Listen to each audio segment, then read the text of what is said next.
Hi guys, welcome to the Incredible Hulk podcast. And we are yes, and as you may have heard from there, it could only be Sue that's on there. Yeah. Hello. With her customary R's, yes.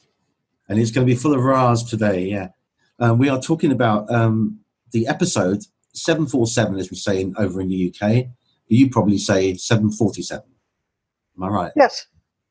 Yeah. Correct. That sounds more posh. It does. 7:47, not 7. It sounds like the time, but it isn't now. It's later than that. It's not 7:47 p.m. It's because the Boeing made jets that were called 747, 737, 727, 707. Yeah. Is there still 747 aircraft out there now? No.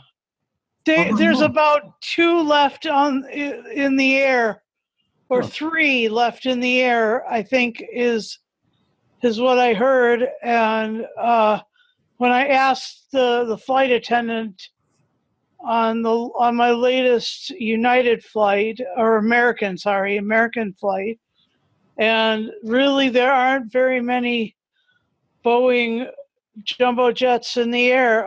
Mostly it's Airbuses and the wider or the narrower, faster 777 and 787. Yeah. I got you. Well, yeah, I mean, obviously, even airports want to be up to date, and you can't really be flying with a 35-year-old aircraft, I mean, well, you can. But it's not recommended. So I just quickly joined. I just want to say that I'm joined here by Sue and Alex. So welcome, guys. Thank you for joining me. Yes. This is the season 1 story, 747. I think season 1 was a pretty good, first full series, after the 2 backdoor pilots that were made. They had the 2 2-hour movies, The Incredible Hulk and followed by Death in the Family. Yeah. And then it went to a shortened first season of 10 episodes. So, but I thought that season was quite strong to begin the first season, actually. This one's good. It plays on the disaster movie type trope, as does one later on in the season called Earthquakes Happen as well, obviously. And both of these episodes feature stock footage of the aircraft from the outside flying from a movie called Airport 75. I think that was a disaster movie, and Earthquake, and a movie that was made, another disaster movie. And they used stock footage for those things, But anyway, this story, 747, was written by Tom Zalossi and directed by Sigmund Neufeld Jr. It starred Edward Power as Phil, Sondra Curry as Stephanie. That's the 2 people that are in cahoots, about the robbery, We'll get to that. Denise Gallick as Denise. She was one of the flight attendants, as was Sondra. And Brandon Cruz as Kevin, of course. They were sort of like the main ones. There's a couple of others in it as well we'll get to. Starred Bill Bixby, of course, as David Banner, and Lou Ferrigno as the Incredible Hulk. Right. Yay! Premise of this is that Sondra Curry and Edward Power are plotting a dastardly plan. Well, he is. I don't think she's she's an unwitting ally, really. He's an airline pilot, and she's a stewardess, and they're in cahoots. They're in a relationship. They're in cahoots. They've got this 747 flight. I think it's going from San Francisco to Chicago or something. I think that's right. And at some point, in the hold of the aircraft is very rare Egyptian, gold and stuff. Like it's King Tut, all that stuff. All these sort of jewels and trinkets and things are on board, being shipped somewhere, and they want to obviously steal them. So that's kind of like that's the sort of premise of the story. Of course, they don't bank on David Banner being on board the same aircraft, which is saying, And they don't bank on that. And then the first 3 minutes of the show, one of the passengers grabs the coffee. The wrong one. To drug the pilots, the other pilots, or the pilot and the co-pilot, and the pilot and the navigator, and the co-pilot was going to fly him somewhere else or whatever, or drop him, and then everybody'd wake up. I don't really know. But I like But anyway, this cup of coffee was drugged. That's right. Yeah. But I like the bit where at the beginning of it, when they're, after they sort of like the couple of kind of like discussing their dastardly plan to steal these artifacts. We then see the aircraft, of course, and just as the doors are closing, all the passengers are in. The door, she's just about to pull the door shut, and David turns up just in the nick of time. And like a little in-joke about his anger, she says, "I wouldn't want to make our customers angry," and he sort of gives that little knowing nod. Yeah. They've always thrown those little lines in about his anger and that, unwittingly. And it's just his little reaction's got some really good on his face, Yeah. So anyway, he gets in just in the nick of time, and they're all strapped in, ready for what should be rather a nice, pleasant, smooth flight. But it's anything but so, isn't it? Yeah. Because you've got the two rotters on board that are trying to sabotage the plane in a way. Assuming that they've got a safe landing passage, they've been working it all out to the T, but it doesn't go according to plan. So, what would you like to say at this point? From this point on, they're inside the aircraft. We get introduced to some of the other characters in it, some of the passengers in it, which they're quite funny. Some of the characters. You've got that kind of neurotic guy that's I think it's his first flight, isn't it? And he's scared of the aircraft and everything. You remember that sort of comedy sidekick guy? Well, yeah, he's a sidekick, but the funny thing is, I know for a fact he was an Airplane, which is the spoof. Oh, was he in that? Of airplane movies. That the ironic part is, it is and it isn't, because there was a movie called Zero Actor, which is basically the same plot and script. Yeah. But it was played deadly serious. Right. But of course, all the jokes from Airplane about, sex or being nervous or whatever, I was actually almost playing along because I know it was him. So, I almost want to go, where's Robert Hayes? We need, where's I love that. Leslie Nielsen? Yeah, but the funny thing is I remember those jokes because when the stewardess, which I don't know how, the bottle holded 16 pills or whatever, and apparently she can give them a drug that they can't taste, melts in the coffee, and then puts them to sleep for 9 hours without killing them. You know what I mean? So, you hear it reminds you of the TV commercials of Sanka and Taster's Choice and all that. And then in Airplane, they actually have 4 jokes about coffee. Not only that people will go into a rage and have a riot, but the fact that they have a couple in Airplane that the wife is thinking to herself, and you hear it, Jim never has a second cup of coffee at home. So it was really kind of amusing, there was remembering some light-hearted moments to it. I've got to admit, there was some nice light-hearted characters in it, and funny asides and things like that. Nervous traveller, and then the young boy, the kid that Brandon Cruz played in it, like for instance. So it's like he's a plane geek, and he could tell the guy the ins and outs of the engine and all this sort of stuff, and say, you're on the safest plane ever, man. You don't have to worry. He's trying to tell this guy who's scared stiff, to reassure him.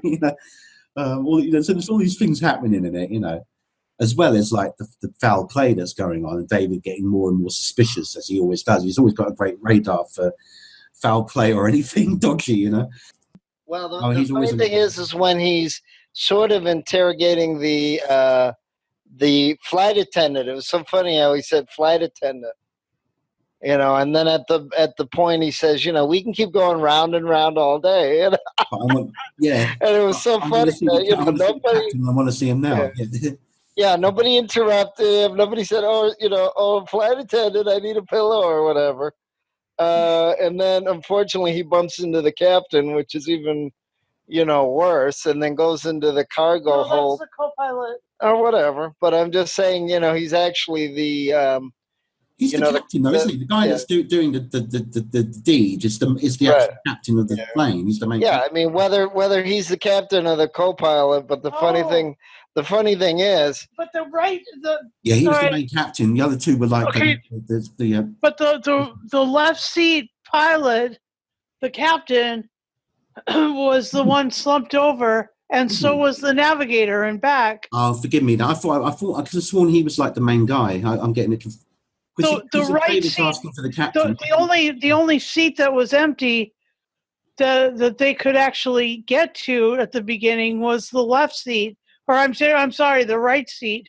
Yeah. So that's the co-pilot place. Oh, I got you. Yeah. Sorry, I'm just a little plane nerd, a little nerdy about planes too.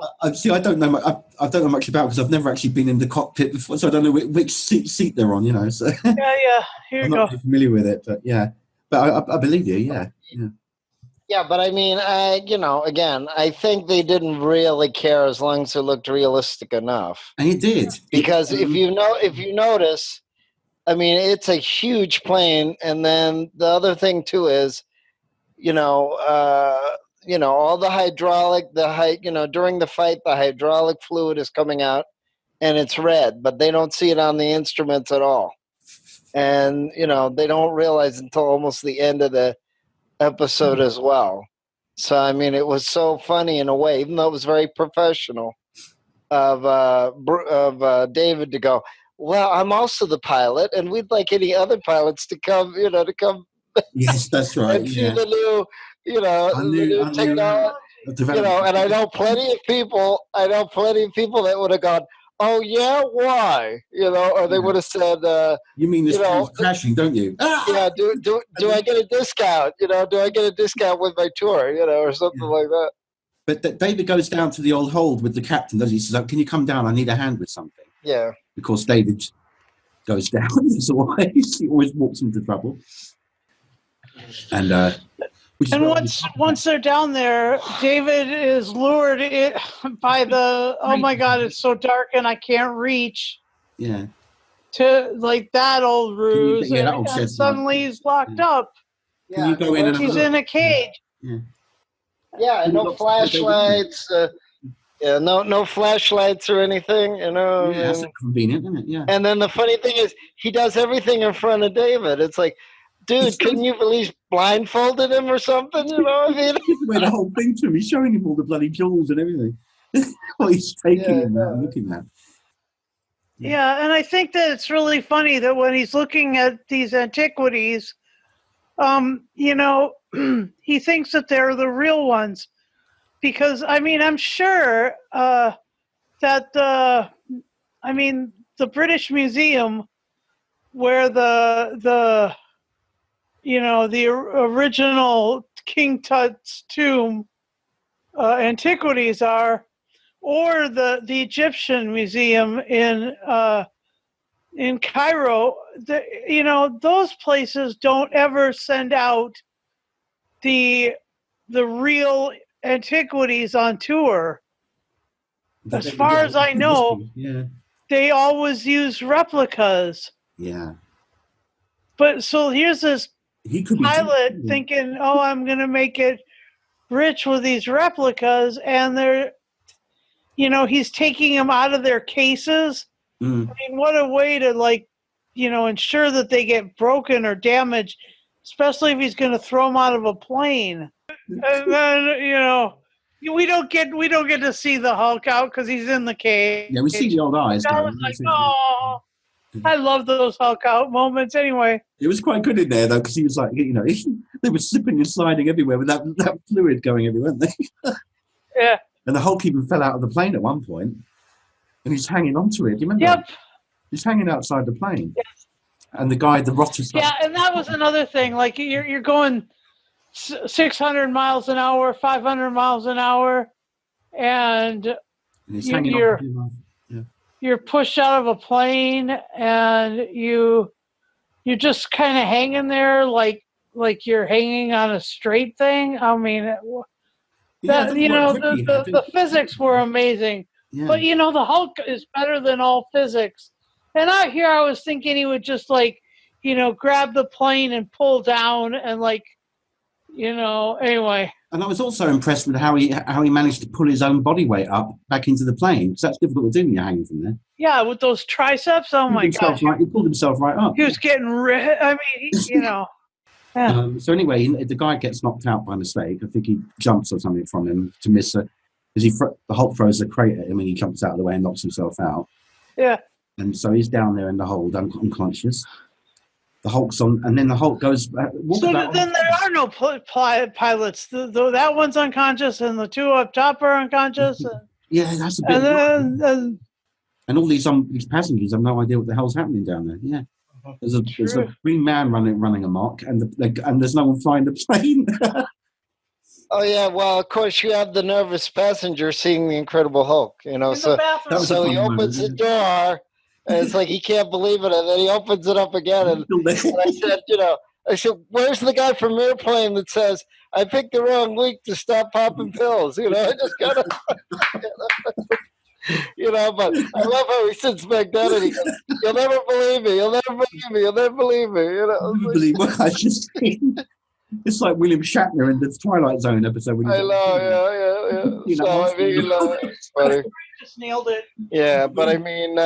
The other thing, of course, they even mention it on the internet when the other stewardess comes and says, what happened to Frank or whatever, and David says, or whatever, he says, yeah, he was trying to throw me out. I kind of hit him with whatever I had, So it's so funny, they don't have any security. They don't have, so it's like, what is this, Die Hard on a plane? They have no security. Nobody needs a stewardess. The stewardesses don't know how to fight.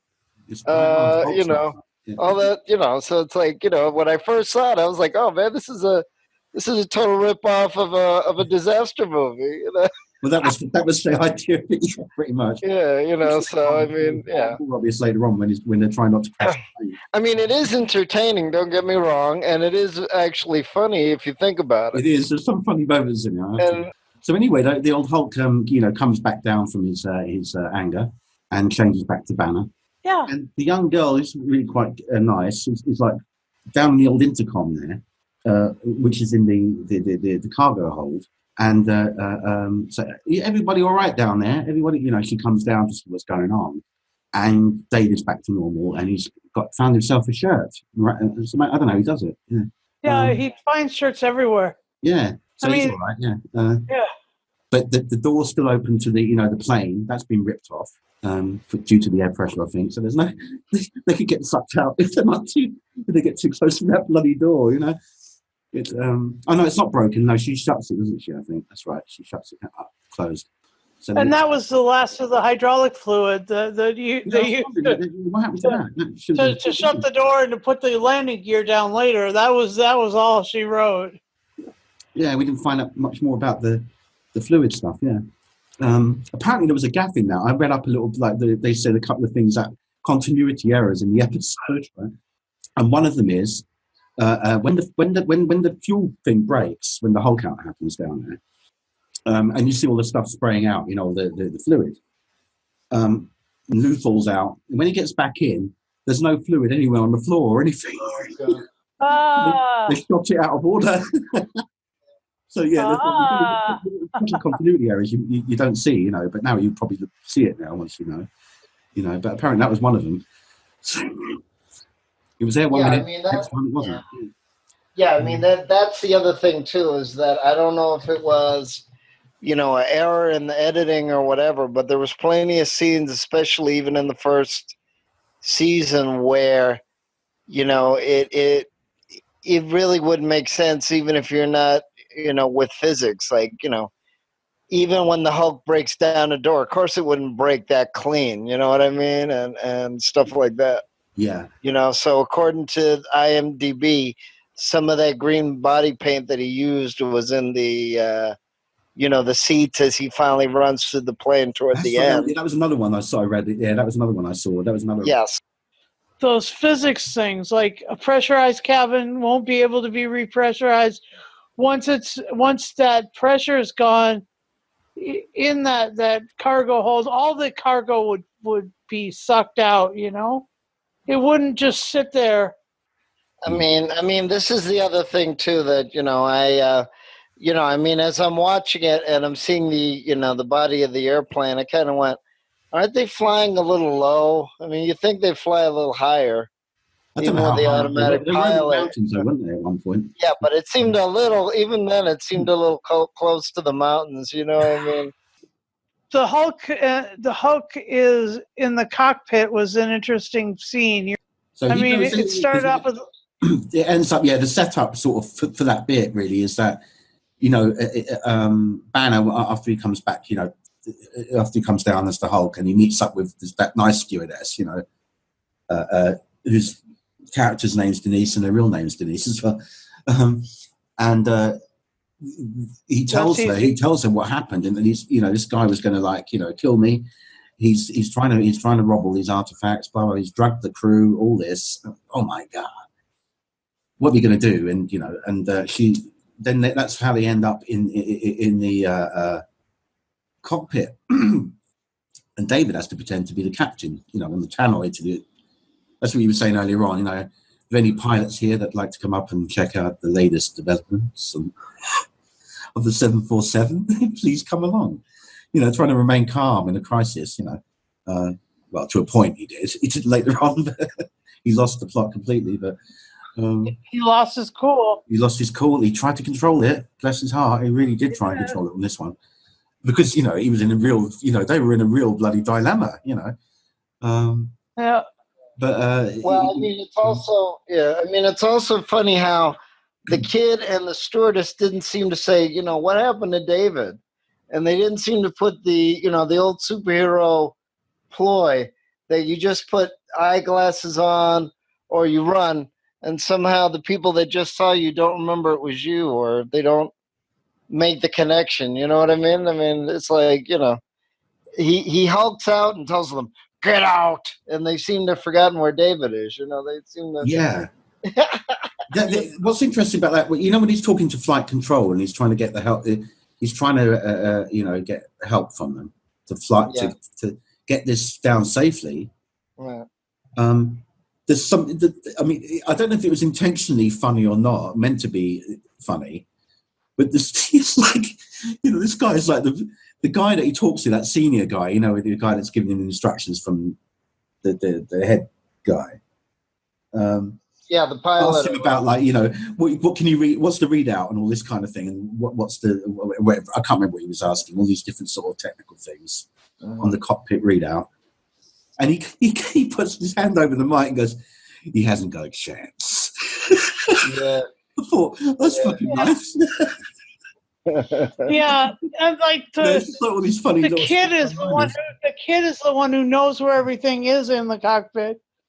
He knows. Yeah, he's So lucky he's a plain nerdy kid, and so he knows where the airspeed indicator is, and where the altimeter is, and where the glide slope, where that indicator is. And it was the only thing that the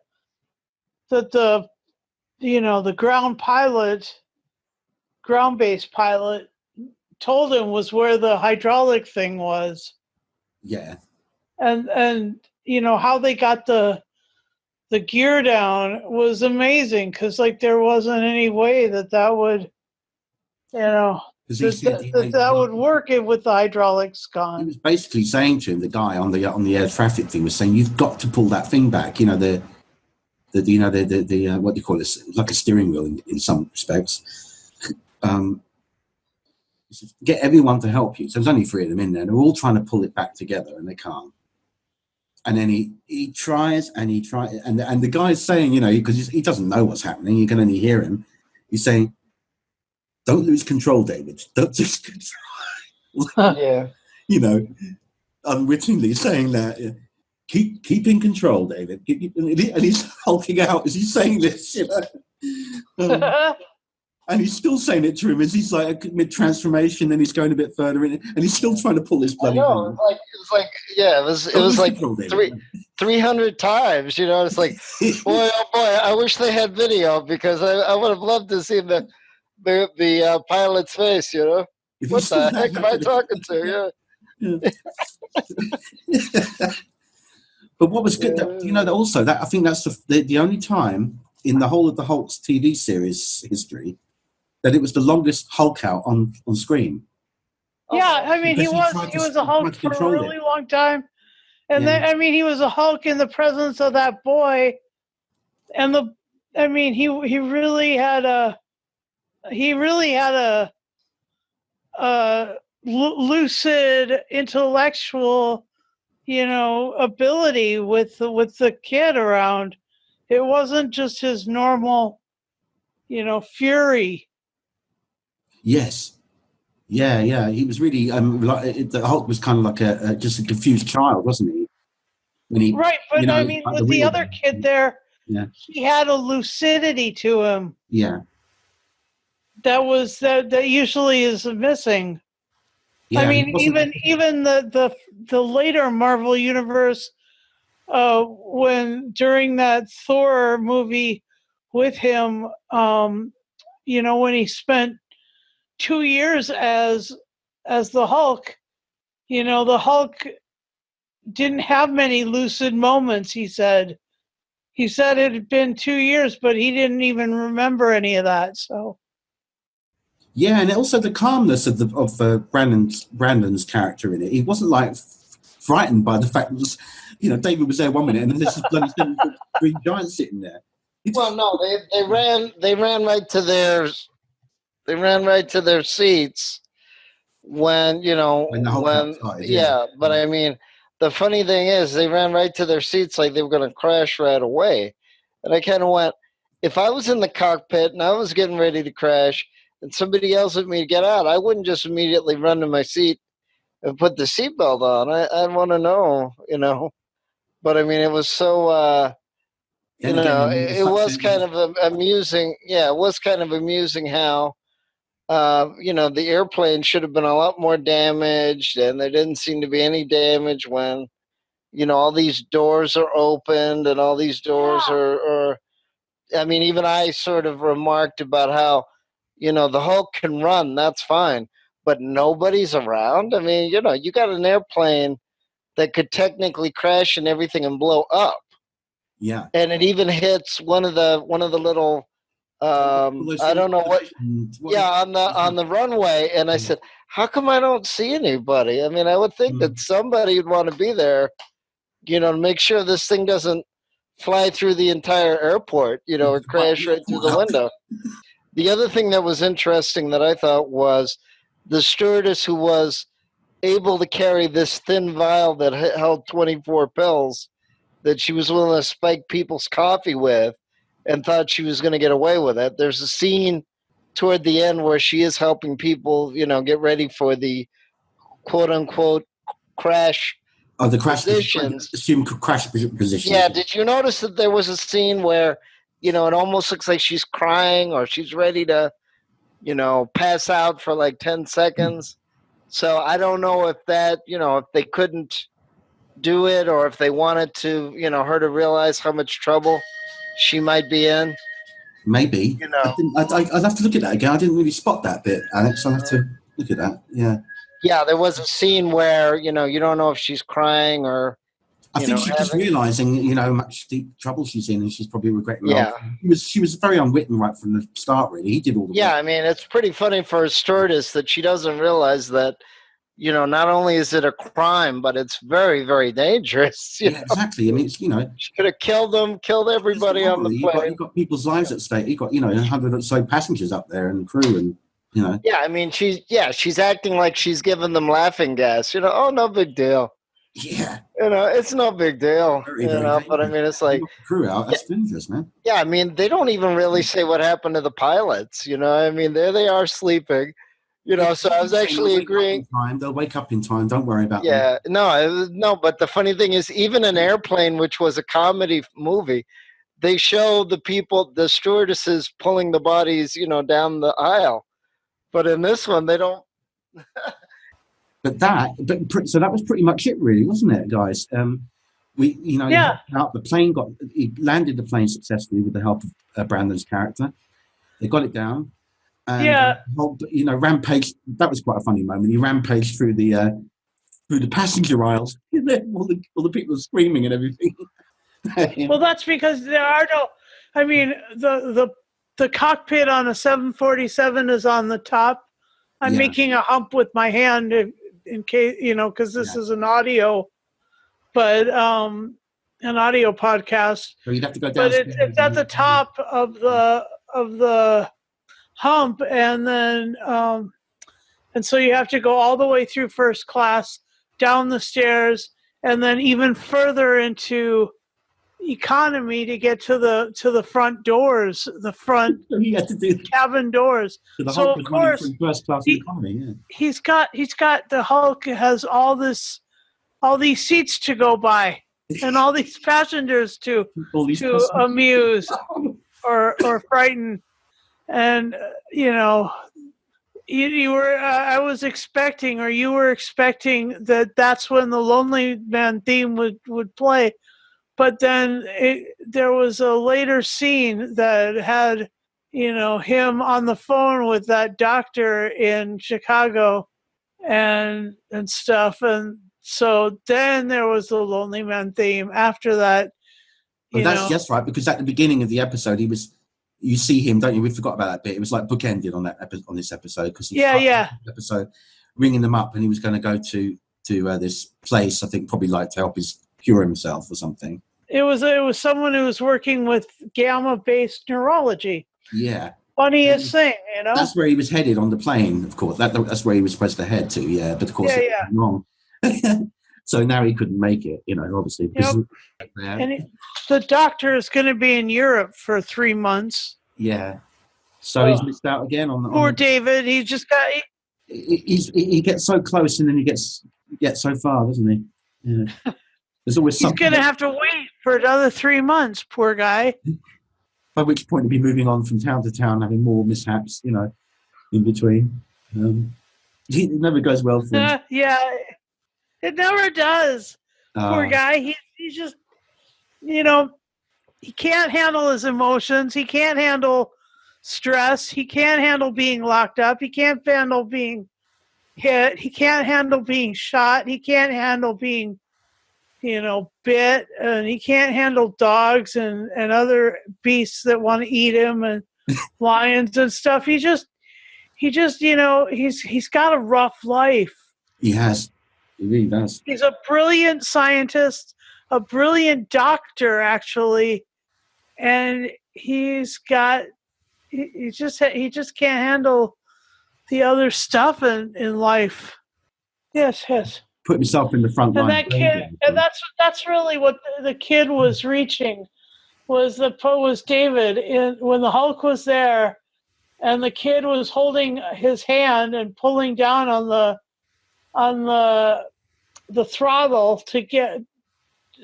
throttling it up so that it would reverse the engines. That was a really amazing little scene there. Because, the kid being nerdy was reaching David, and the little boy part of that kid was reaching the boy that's in that the Hulk is, really. And I just thought that was a really cool little moment there. Well acted by Ferrigno, and the character's name is Kevin. Yeah, but what's Kevin's actor's name? Brandon Cruz. Brandon Cruz, yeah. The one you're gonna, or you have interviewed. Right. Thanks for just for bringing that up. That sort of segues me into that in a minute. Yeah. You hang on to the end of this podcast when us guys are finished. I did recently record an interview with Brandon Cruz, who played Kevin in the series.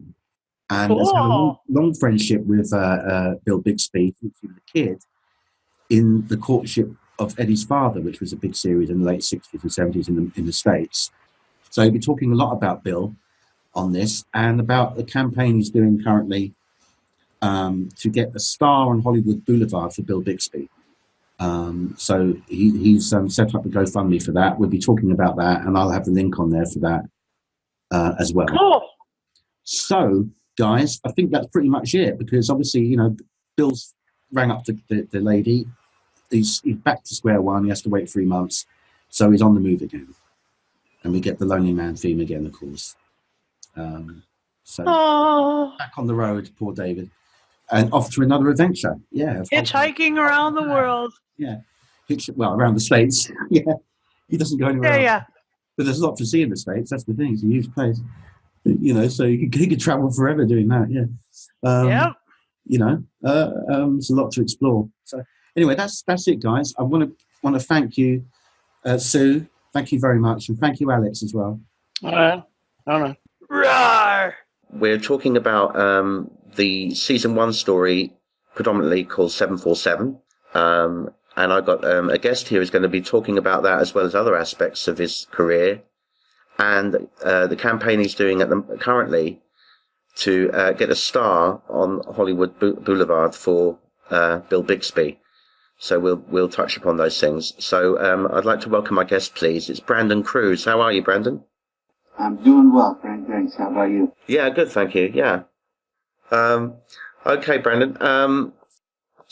Let's talk about your relationship really with Bill, because it goes back a long way, as we know. Back to this a series that you did, which is very popular, called The Courtship of Eddie's Father. Could you tell us how that all happened? How you got involved in that?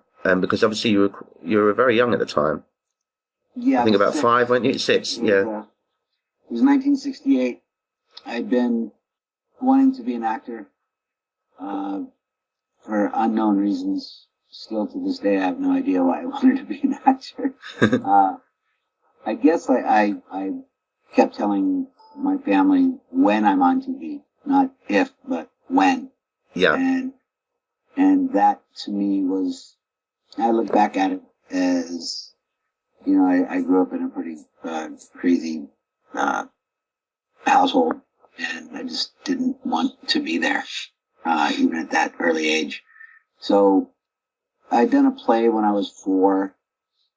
I was Toto in Wizard of Oz in a little community theater in Oxnard, where I lived up north of Los Angeles. And I just had this bug that just didn't leave. I just wanted to be, pretending to be something else, to pretending to be somewhere else, or to go somewhere else. I liked pretending that I was Batman, or that I was Superman, or Gary Lewis and the Playboys. I had an imaginary band. My mom says I used to, get a broom and lip sync to his stuff, and I just kept bugging him to get me on TV. There was a place in Los Angeles that had some ads back in the late 60s. It was called Take One Productions, and I guess somebody in the family saw the ad, and they promised to get your kid on TV.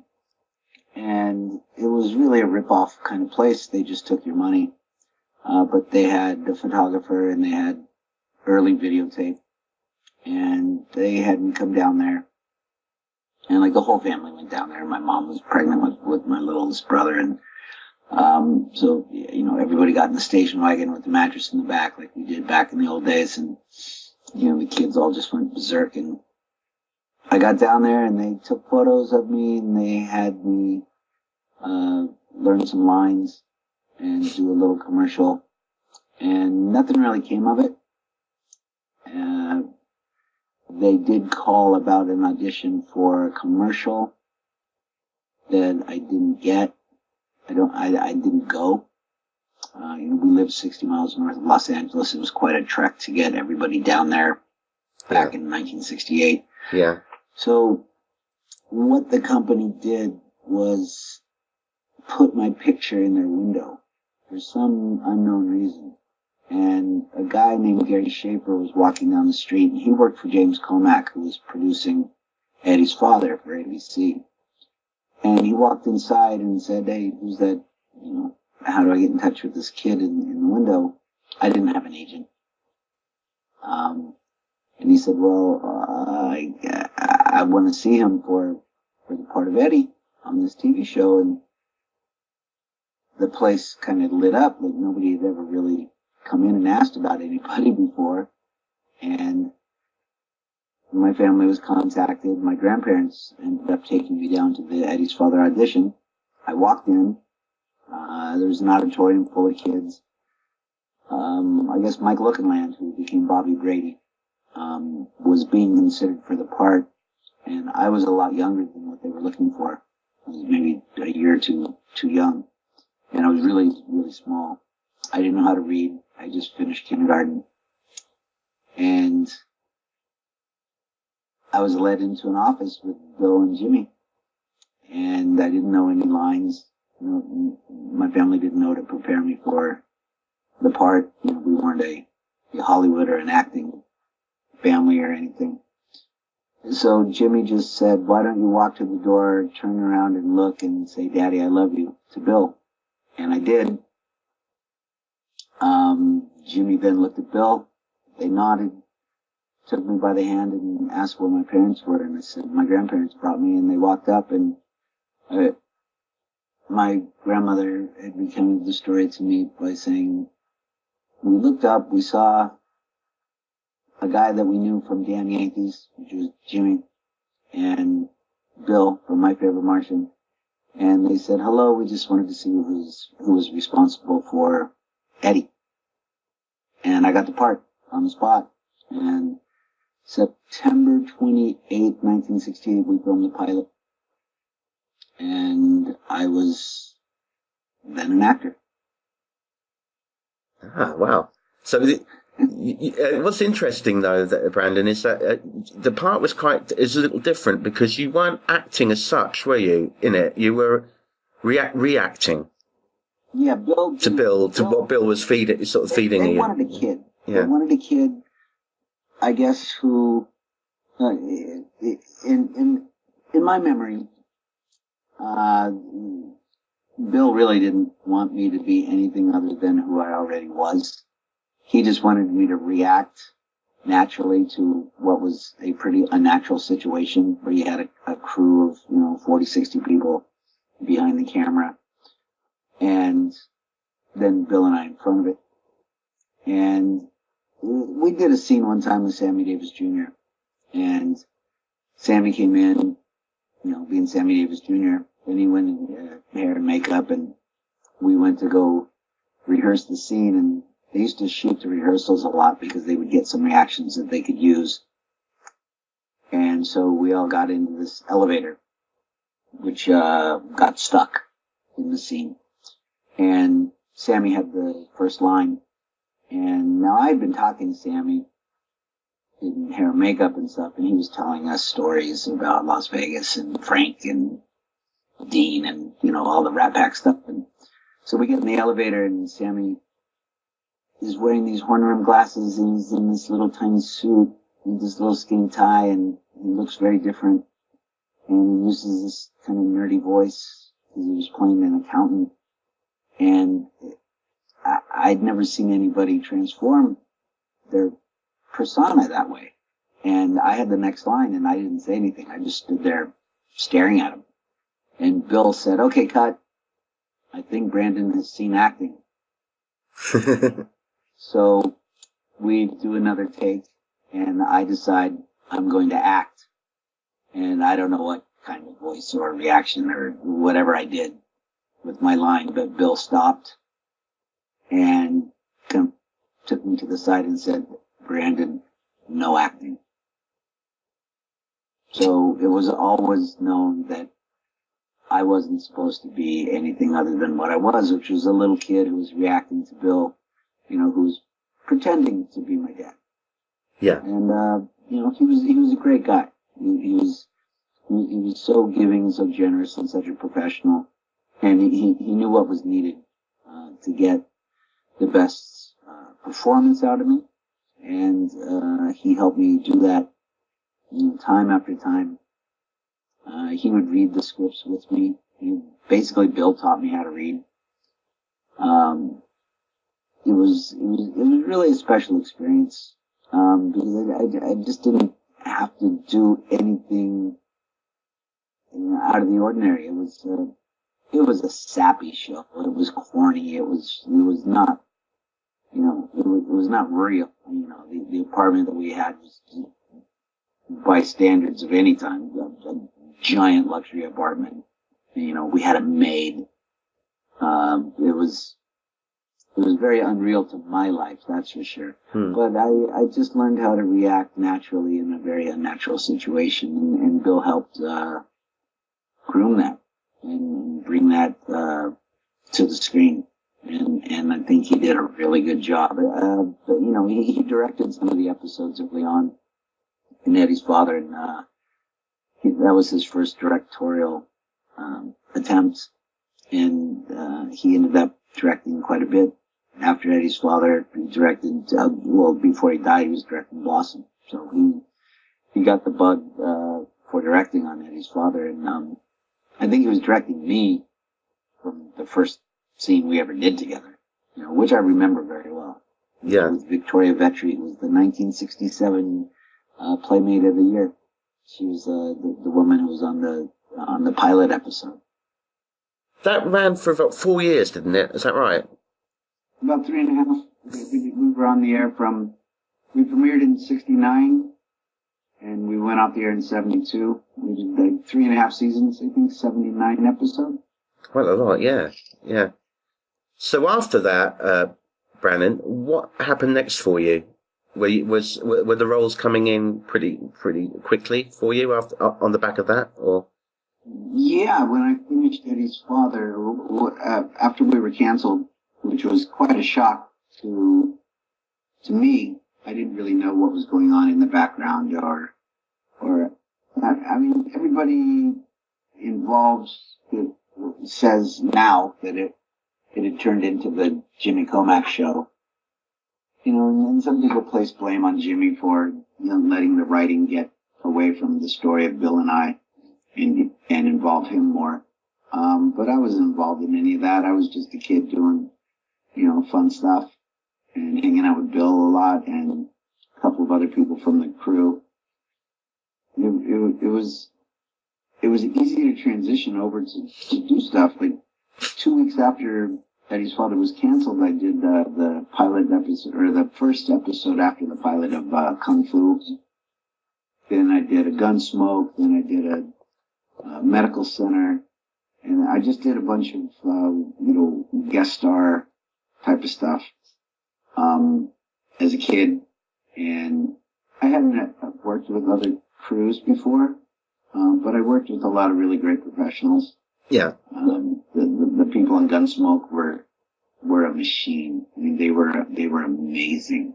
From one set to the next, they were set up, tore down, set up, and it was really great to work with amazing professionals. And I worked with a lot of different directors, and they knew me from my work.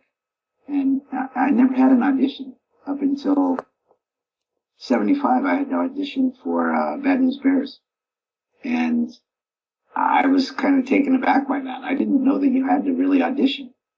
Yeah. I thought people just gave you parts. It doesn't work. It doesn't work like that forever. It's not your typical, we want Eddie to be on our show. It was, I played this kind of spoiled, cocky jock kid, which was totally unlike me. I was never a team sports guy. I didn't like baseball. I could do it. I played well, but I hated it. I was a surfer. I was a skateboarder, and I did stuff by myself.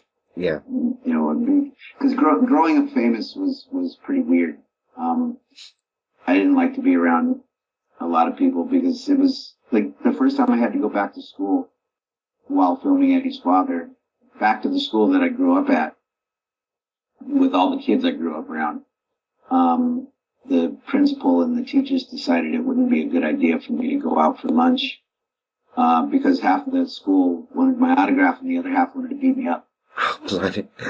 So I found I found things to do to occupy myself, especially surfing, that once you're out in the water, nobody cares who you are. Yeah. And where I lived in Oxnard, it was not very crowded, and I could go and surf by myself or with a couple of, close friends, and just get away from being Eddie. Because even though I wanted to be an actor, I wanted to get away from the life that was around me, which was chaotic at best.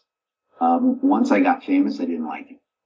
I actually threatened to quit Eddie's Father about 3 or 4 times.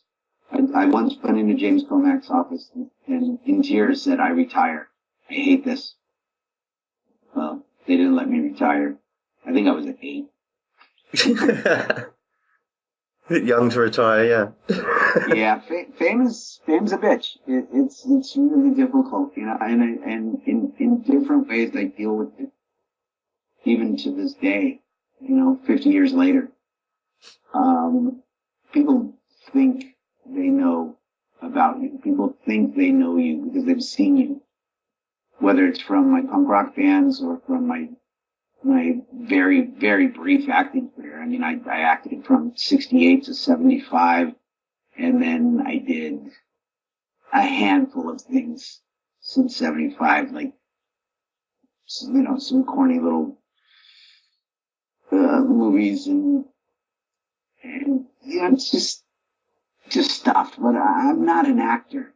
I've been in a punk rock band since 1979. I'm a punk rocker. I'm a surfer. I'm a skateboarder. I do those things as much as possible on a daily basis. I live in a completely different world. I have no connections to Hollywood, really. I don't have an agent. I don't have a manager. I don't go to those where are they now, meet your favorite stars of the past kind of convention autograph shows or anything. I don't really associate with that crowd. It was something I got into because I felt I wanted to. Once I got into it, I didn't really like it. And, there's been times where it's been very much a bonus to have been famous at one point. I can still use the name once in a while. And, if somebody at an airport recognizes me or something, I can get a little bump up to first class, or I can get a table at a restaurant, or, something stupid like that.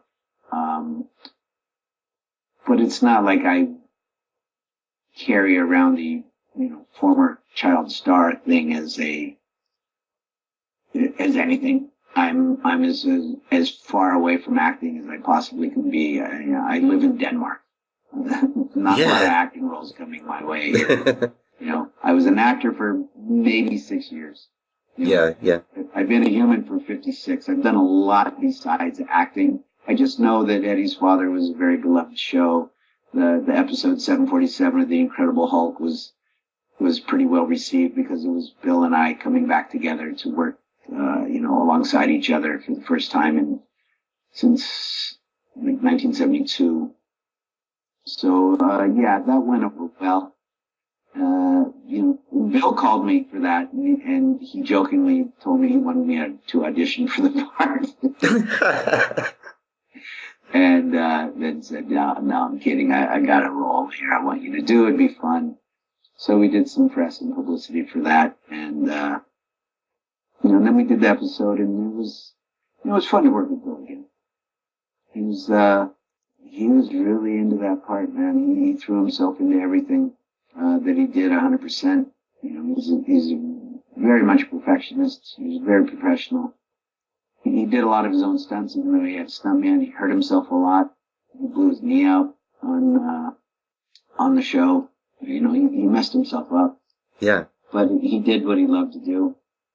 And he passed away, unfortunately, way too young. Had he gotten diagnosed earlier, I really think he would still be, a major force either behind the camera or in front. He could be doing whatever he wanted to have done. He was a beloved guy, and he went from the Danny Thomas Show and My Favorite Martian, in black and white, to color TV with Eddie's Father, to the Hulk and Goodnight Beantown and The Magician and, on and on. He did so much. He did plays.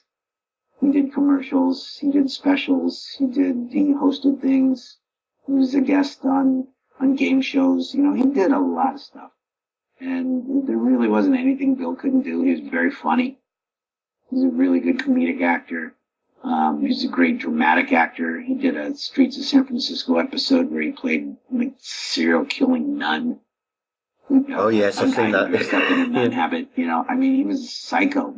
We watched the episode, and my grandmother saw it the next day, and she said, "Oh, I saw your episode last night." And he said, "What did you think?" And she said, "I hated you," and he thanked her. Because job done, basically, yeah. Yes, he did. That was exactly the reaction he was looking for. That's what you want, yeah. And he got it from my grandma. So that was pretty cool.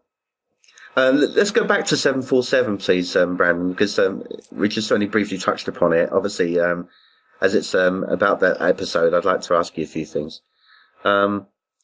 You didn't did you have to be auditioned? I know you said it was a joke, but did you have to go through that process, or was it literally given to you? No, Bill gave me the part. Oh, right, okay, yeah, that's cool. Talk us through that a little bit.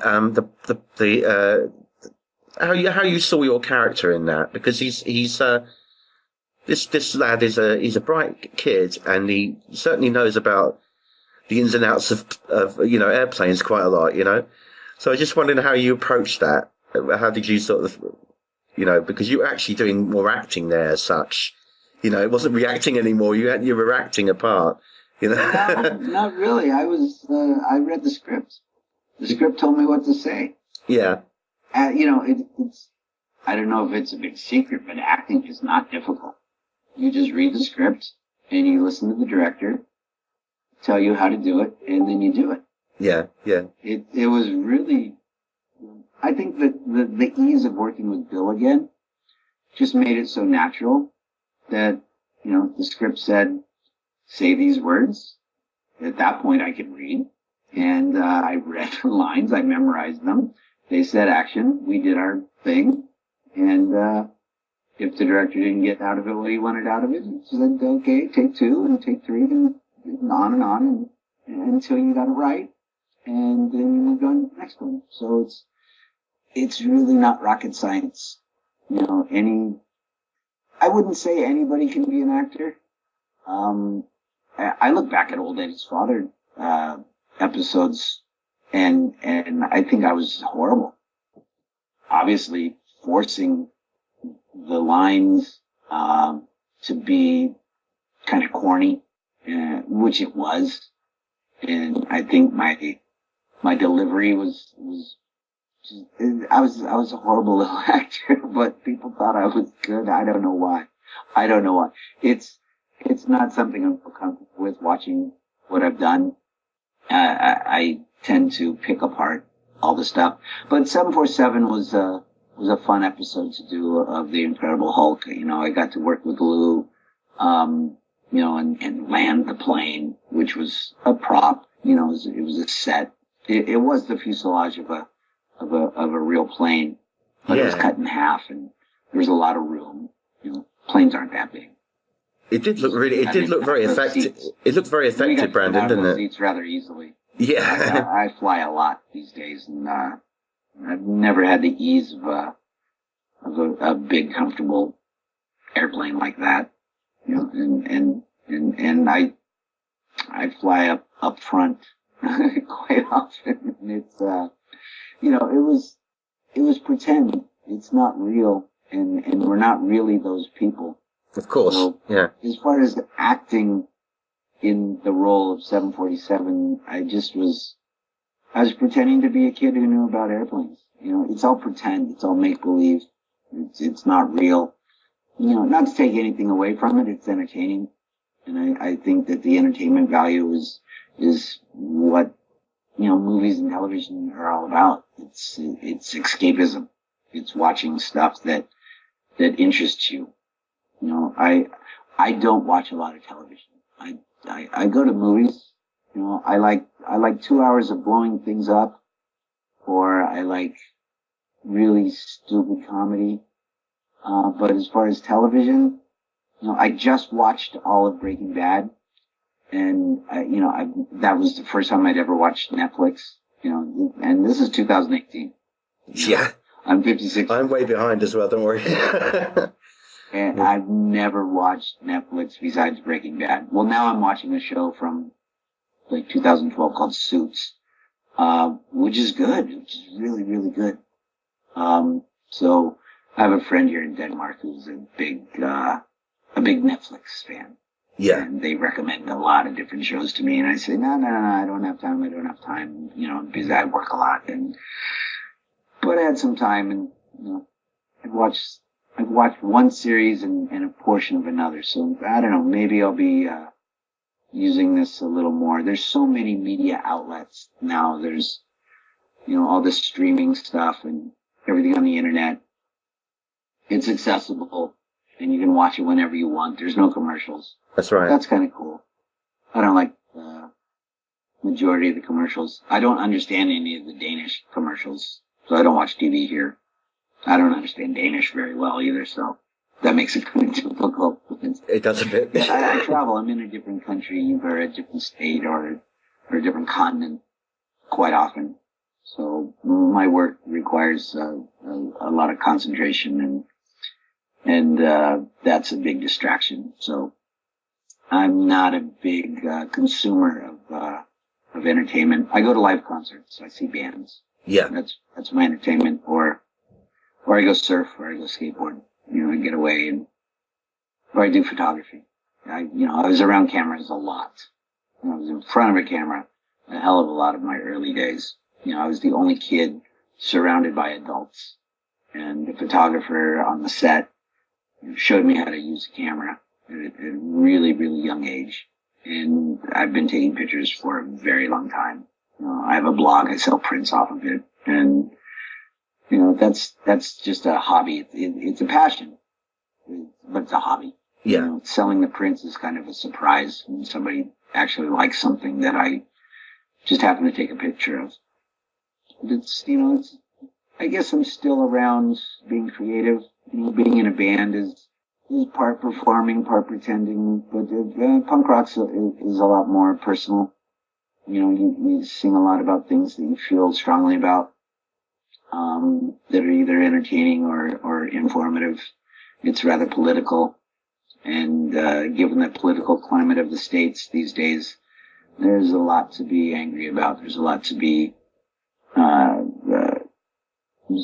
there's a lot to use the stage for a platform to let personal views be known. Because my band. We stand against fascism and racism and Nazis, and we're against homophobia and against, we're against a lot of stuff. We're for a lot of things as well, but, most punk rock has been a very political, type of outlet for me. Although my original band was kind of a different take on that. The stuff I do now is more of they're public shows, but it's for me it's a very private thing, because I let people into my world of what I think and what I feel and how I perform it.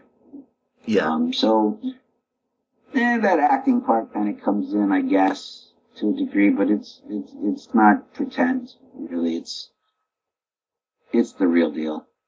All that other stuff, 747 and Bad News Bears, like I hated baseball. And I don't know anything about flying an airplane. But I did it. You did it, yeah. I knew what I was doing. I guess it was kind of convincing, even though, not to take anything away from the actors that are still currently out there pursuing their dreams and doing their acting thing. But for me, it's really easy. It's all pretend. It's the words are all written for you. Yes, yeah. Unless you've written the script and then you direct it and you produce it yourself and it's a one-man show, and that's pretty personal, and that's not pretending. I think comedians are much more vulnerable and probably more talented. They have to get up there by themselves. Oh, it's very difficult. Well, I mean, that's scary. That is scary. Yeah. Stand up is scary. But then you got a guy like Russell Brand who can act and then do stand up and then be a hell of a human being on top of it. Mm. You know, I'm a huge fan of Russell Brand. He's a very spiritual guy, isn't he? He's crazy. He's fucking batshit crazy. Oh yeah, yeah. I love that. I think he's awesome. Yeah, he's heavily into TM now. You know, the transcendental meditation. Yeah, I appreciate that you know he's done a lot to better himself, and he's very outspoken about it. I think the use of his celebrity to speak out about how he has transformed himself and how he's continually working on himself, and he's very honest. He's also very brilliant, and his vocabulary is, you know, the guy can write a dictionary. Yeah, it's quite extraordinary how he speaks. Yeah. So some people, I guess, he's a bit over their head. He's hard to understand, but I know he's very active in the recovery community as well, which is something I'm very passionate about. I'm in recovery myself. Yeah. From various things that, you know, kids do and their kids that go into adulthood and make things a lot more difficult. So I've been sober for 22 years, and I think what Russell does is pretty awesome. And you know, there's sometimes I think celebrities overstep their place and get too political.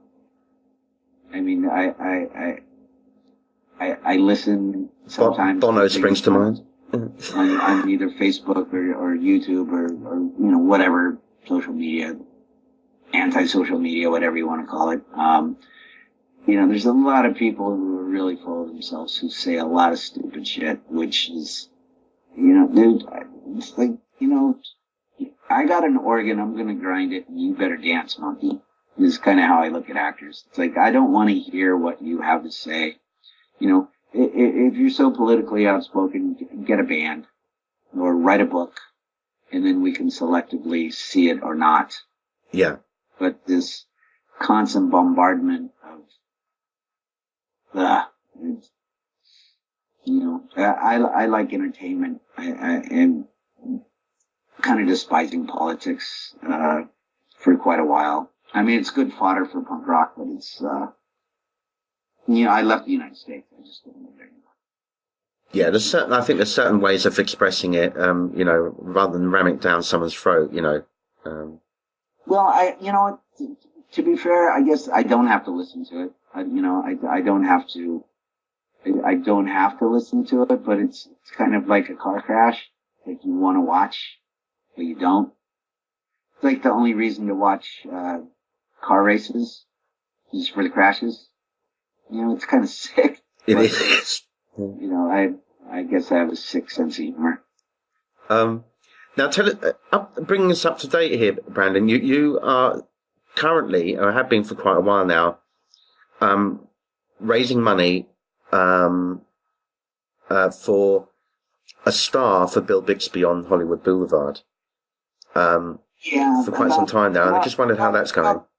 3 years ago, I was in Hollywood and walking along Hollywood Boulevard, and I noticed that there were a lot of people on there I didn't recognize, which doesn't mean that they aren't unknown. I mean, they have a star on the Hollywood Walk of Fame.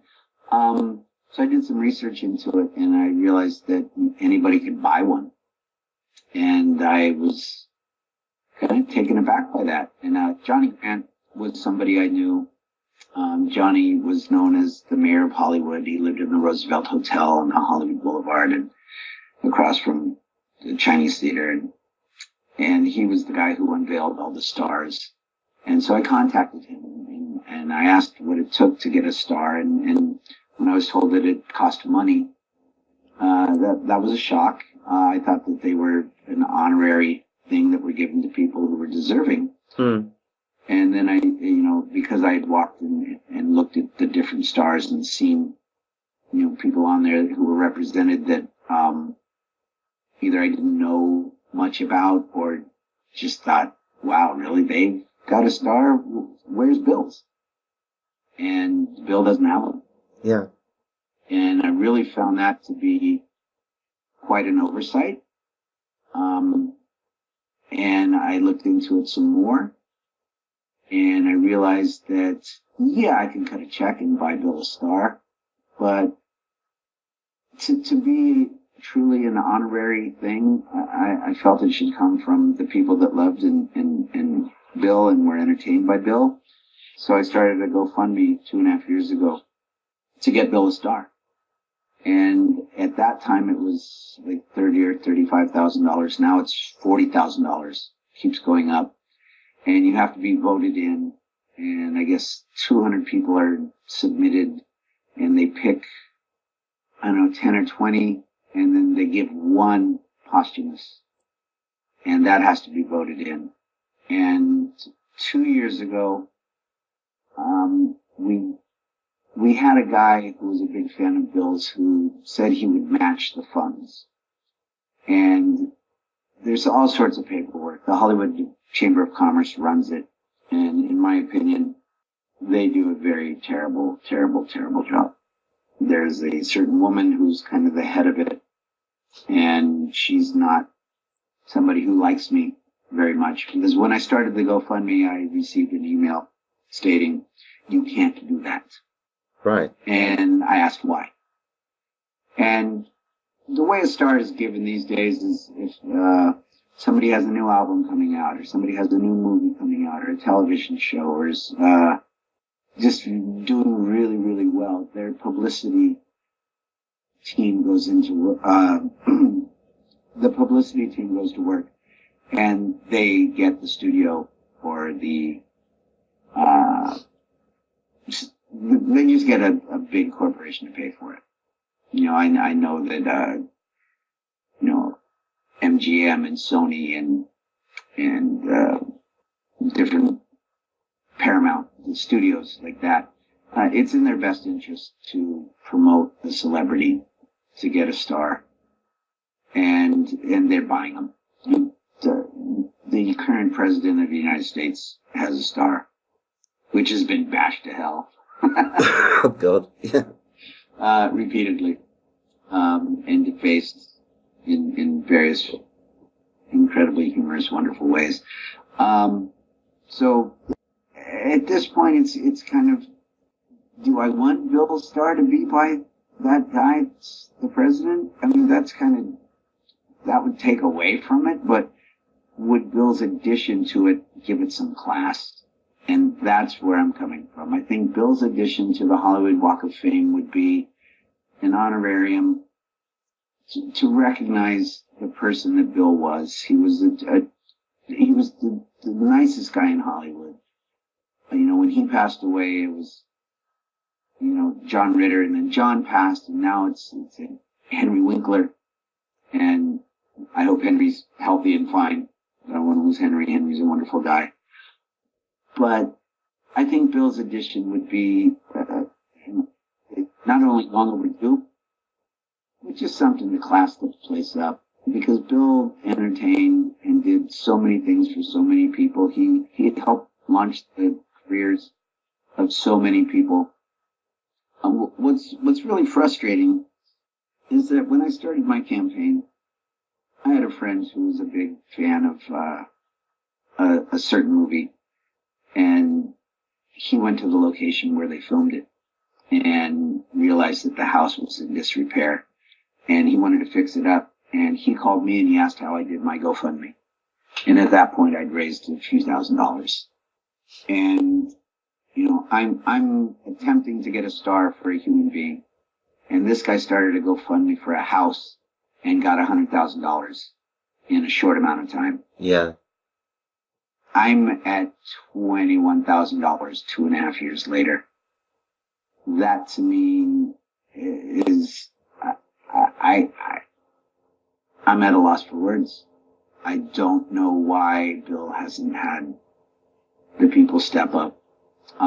Recently, Dawn Wells, Marianne from Gilligan's Island, had a friend start a GoFundMe. because she needed an operation, or had an operation, and had a lot of IRS bills. They raised $200,000 in a month. Wow. Now, this woman, not to disparage Dawn, she's a sweet woman. I know her. She may have needed an operation, but she's capable of working. She works. She goes to those autograph shows all the time. They charge a lot of money for those things. I know she makes money. She has IRS bills. That's not anybody's fault. I mean, I owe the IRS some money. Are you going to start a GoFundMe, Frank? For me? I would love a Bentley. I've never started one for myself when I've struggled, I mean, it's just the sort of thing that would never... A lot of people struggle. Would never enter my mind, When parents are tragically taken from a family in an auto accident, or children are diagnosed with cancer and the family can't afford it, I'm 100% behind that. And I think that the crowdfunding type of situation is a wonderful thing, used wonderfully. But when a band wants to do an album or go on a tour, instead of working and playing gigs and saving the money, they just ask for it. I think that's a misappropriation. I think that's not the way it should be done. If you want something, work for it. I would love to give Bill a star. But unselfishly, I want other people to be able to be a part of it as well. I want the fans. I want the people that loved Bill. I want the people that Bill helped to help Bill. Yeah. I have had no response from Lou Ferrigno. Wow. Many, many people have sent him emails, posted on all of his social media. I have personally posted things on Lou's social media. I have not received one response from Lou Ferrigno about Bill Bixby's star on the Hollywood Walk of Fame.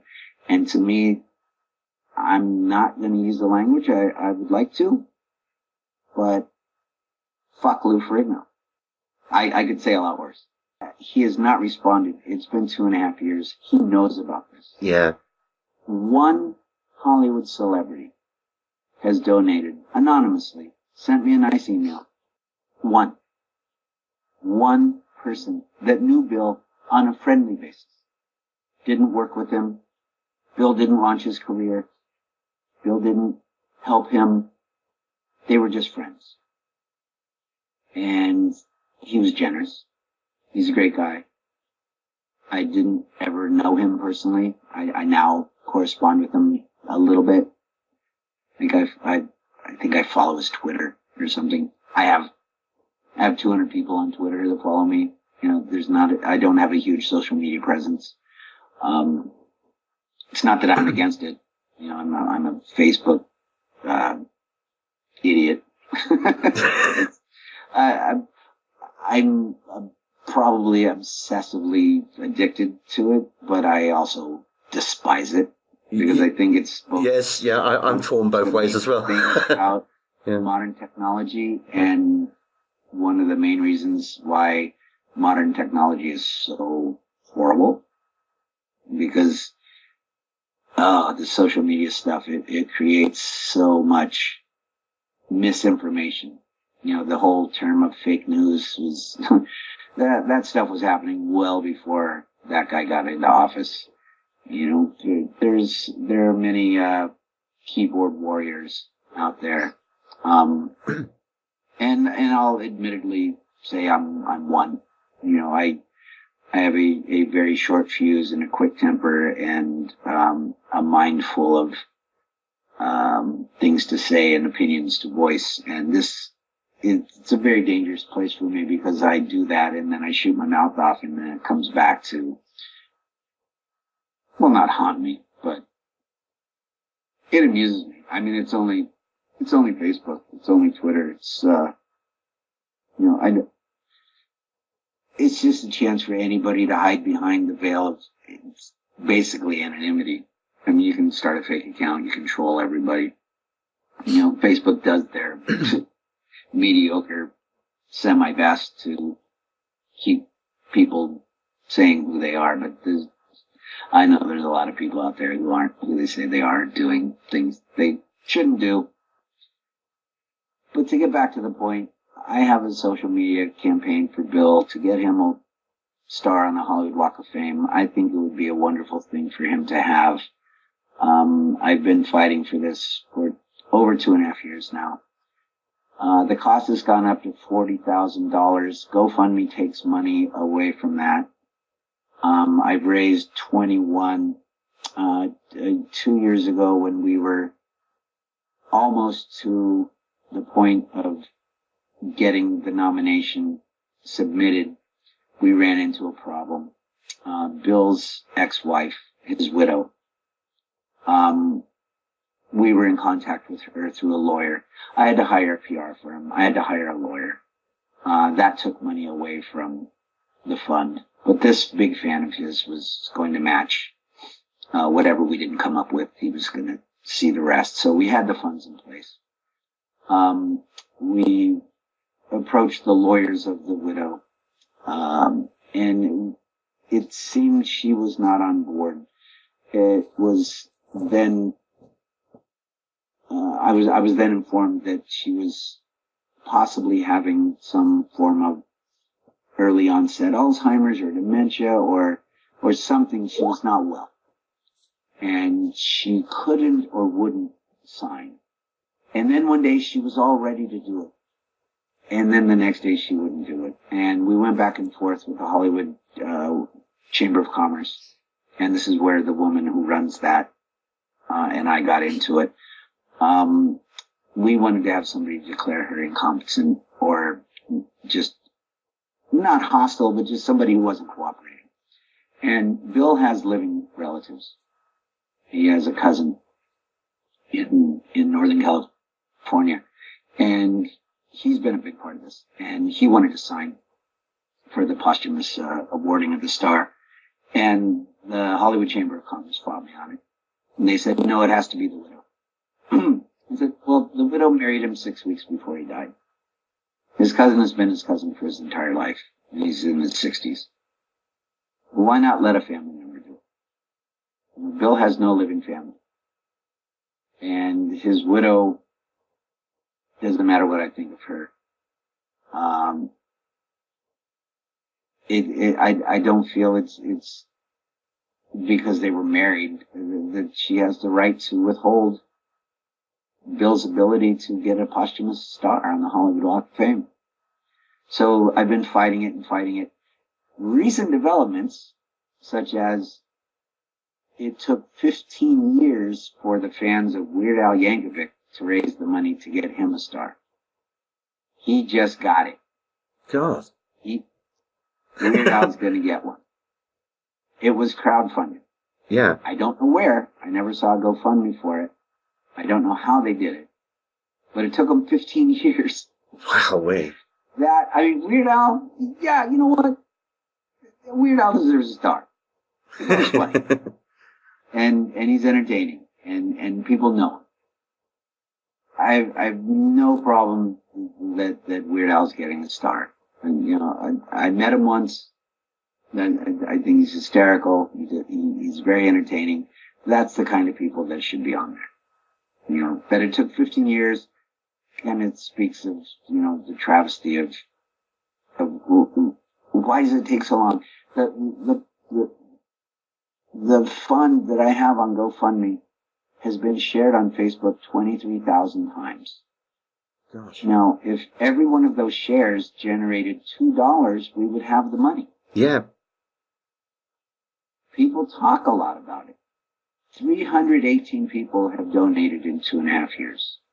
I just received a donation of $5,000 last week. That's the bulk of it right there. Yeah. You know, that's almost a fourth was from one single donation. And I know for some people times are tough. I mean, don't listen to the American president because jobs are at an all-time high and money, and everybody's winning. Bullshit. Nobody's got any money. People have horrible jobs. The economy sucks and people can't afford it. I get it. I'm looking to do this at a bigger level now. You generously giving me time on your podcast. a person I know that's in public relations generously donating his time to do a press release to see if I can generate some more press for this. I was on KABC Channel 7 in Los Angeles with George Pinocchio. He's an entertainment reporter. And George did a nice little piece, and it's on YouTube, and I reposted it on the Bill Bixby Star Fund. There's a Facebook page, Bill Bixby Star Fund. There's the GoFundMe. Just Google, Bill Bixby GoFundMe. It'll all come up. Yeah. And you can donate, and we've received $3, and we've received 5,000.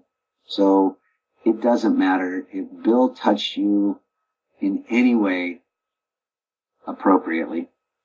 Please donate and help honor a guy that really, really deserves it, because he brought together some amazing people to do some amazing things. He helped a lot of people. He was so generous. He was so giving. Such a gentleman, such a great, great guy. A guy who went through so much tragedy in his life. His son passing away at an early age, his ex-wife committing suicide. He went through a lot of crap. And I want to bring a bright spot to the memory of Bill. Because a lot of people, when speaking of Bill on the Facebook pages, there's a lot of Incredible Hulk and Bill Bixby fan pages on Facebook, and that I've become a member of. And people speak so glowingly of him, and then it always turns to, oh, how tragic, what a tragic life Bill led.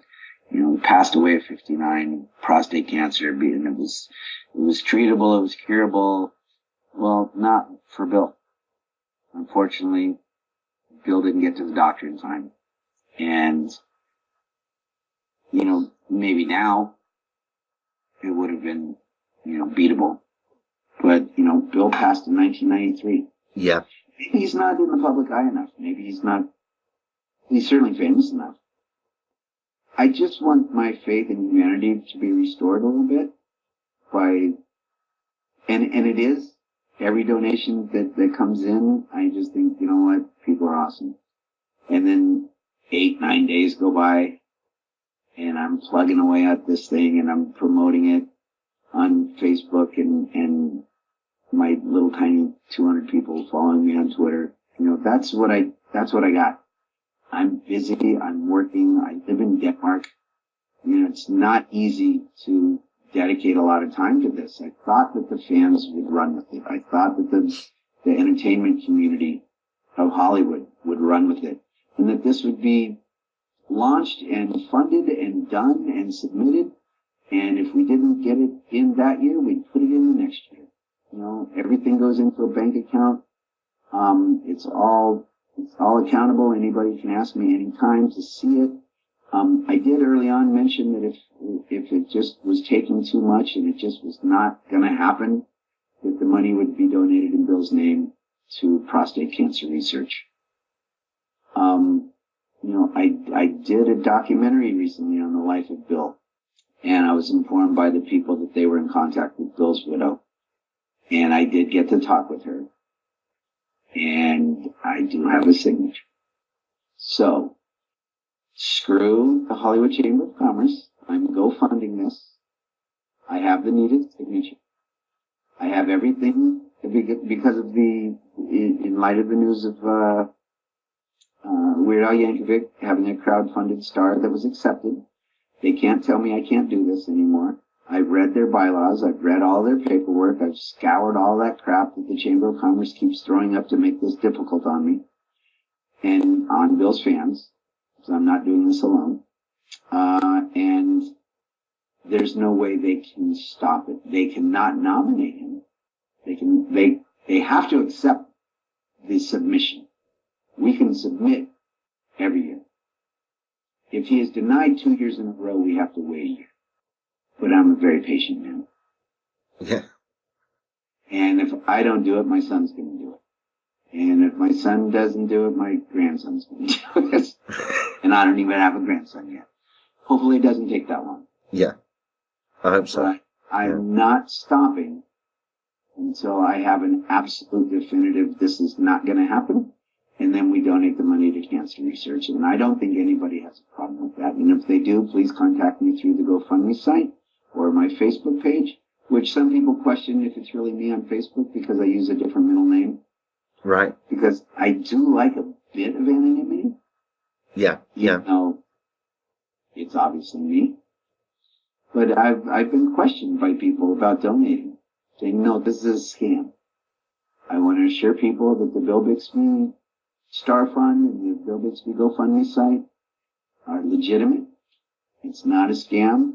I want Bill to get a star. I don't want a single dollar from it. And I want to go to the ceremony, and I want to fly one of his very, very biggest, dearest, sweetest fans, a woman in New Jersey by the name of Elizabeth Cranston, who has been donating beautifully generous amount every month and promoting and sharing and helping with this. And she's just the sweetest woman. And, you know, when they have these ceremonies, they have family come there and they have friends and whatnot. And that's part of the additional. You know, I'm attempting to raise $45,000.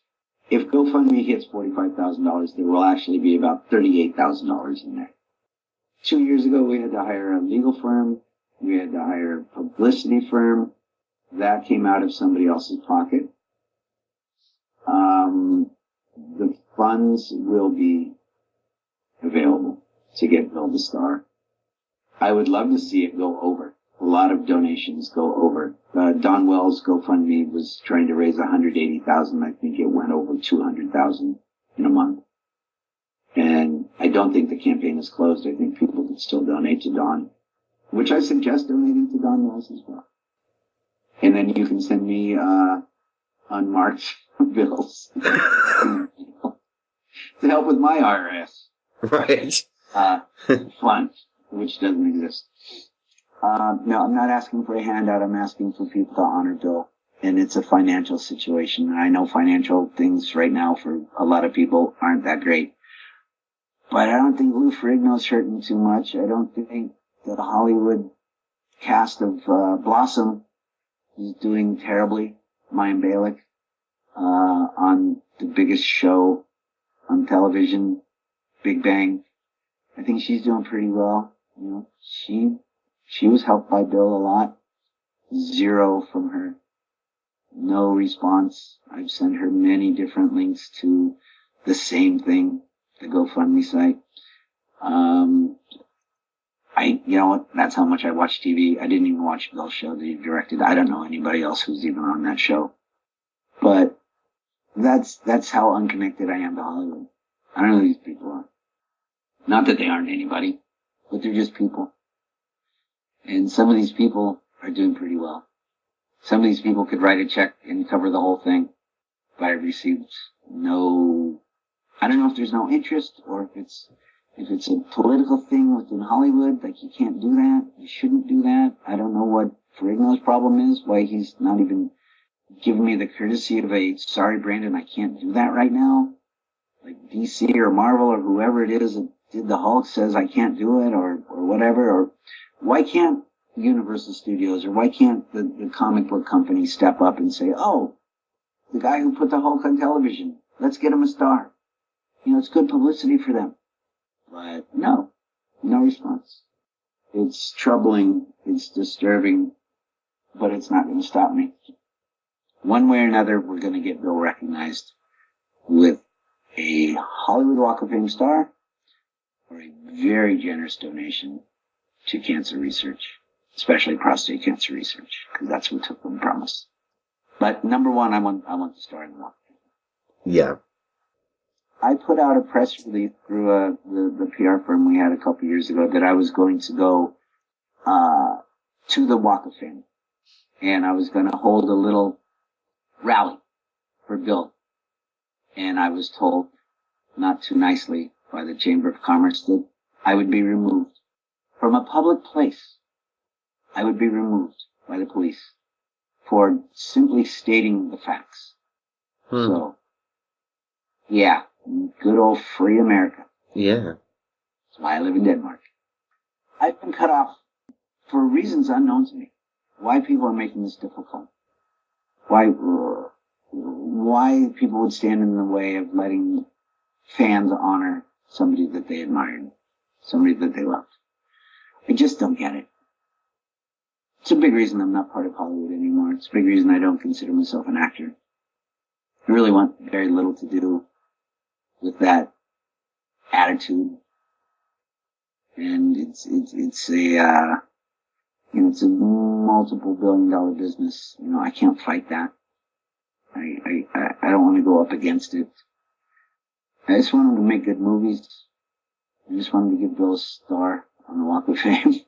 It's really, I don't think it's asking too much. The cost of a star for Bill on the Hollywood Walk of Fame is about the daily catering budget for a big movie. Oh, yeah. Yeah. So the deadline is May 31st, 2019. Okay, right. To get the submission in. And you have to have proof that you have the money. And you have to have a signature of the deceased's widow. And I've got all that. Well, not all the money. Yeah. The guy who was backing us last year and the year before has disappeared. And I think he got fed up. And, good for him. He was willing to do something that was really awesome. But I understand why he couldn't do it any longer. But I'm not quitting. If Bill taught me anything, it was to do the right thing. And I think getting Bill a star on the Walk of Fame is the right thing. So that's what I want to do for him. He meant that much to me. My son's middle name is Bixby. That's right, yeah. He doesn't have a son to carry on his name. Yeah. In some way, I did a little something to... You did, yeah. Carry on. Yeah. But I think, something... It's not a permanent star, Earthquake one day is probably going to rip all those things apart anyways, or one guy with a good pick is going to keep tearing apart one of those stars. But, there's a lot of great people on there. And there's a lot of people that people walk by and they go, who? I don't think many people are going to say, who's Bill Bixby? I think so. That place is missing a very important part of Hollywood's history. Yeah. I believe it to be incomplete without the inclusion of Bill Bixby. Well, guys, if you can help in any way by contributing to it, please you can Google it, and it's Bill Bixby Star Fund or Bill Bixby GoFundMe. And you should be able to find it quite easily on there. So if you can contribute anything, please do. For Bill's memory. Would be much appreciated. It would. Well, thank you, Brandon, so much for joining me on this. And thank you. And sharing your memories and of Bill and some of the things you've been doing yourself, which is great. So again, guys, please go search it out. It's easy to find, and contribute what you can if you're able to. That would be fantastic. I know Brandon would appreciate it very much. I would appreciate it very much, actually, and I think a lot of other people would too. Anyway, guys, thank you so much for listening and thank you again, Brandon, for joining me. And thank you very much, Frank. I appreciate it very much. And we'll be back with the Incredible Hulk podcast very soon. So until then, guys, take care.